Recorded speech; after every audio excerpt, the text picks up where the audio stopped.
કોટાલી ગામે ફરાસખાનાના ગોડાઉનમાં ભીષણ આગ. કોટાલી ગામે આવેલા આશરે 6,000 સ્ક્વેર ફીટના વિશાળ ફરાસખાનામાં ગોડાઉનમાં અચાનક આગ લાગી હતી. ફરાસખાનાનો સામાન હોવાને કારણે આગ ખૂબ જ ઝડપથી ફેલાઈ ગઈ હતી. ઘટનાની જાણ થતાં જ ફાયર બ્રિગેડની ટીમ એક્શનમાં આવી હતી. એક બે નહીં પરંતુ 5 અલગ અલગ ફાયર સ્ટેશનની ટીમો તાત્કાલિક ઘટના સ્થળે દોડી ગઈ હતી અને આગને કાબૂમાં લેવા માટે યુદ્ધના ધોરણે કામગીરી શરૂ કરી હતી. આગ પર કાબૂ મેળવવો ફાયર ફાઇટર્સ માટે મોટો પડકાર હતો. ફાયર વિભાગની ટીમોએ સતત 3 કલાક સુધી ભારે જહેમત ઉઠાવી હતી અને અંદાજે 1.5 લાખ લીટર પાણીનો મારો ચલાવ્યો હતો.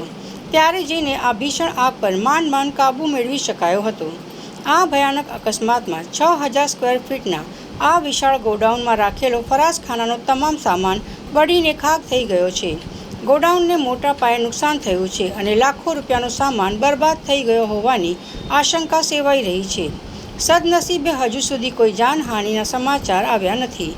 આગ કયા કારણોસર લાગી તે હજુ સુધી સ્પષ્ટ થઈ શક્યું નથી, જેની તપાસ પોલીસ અને ફાયર વિભાગ દ્વારા કરવામાં આવશે.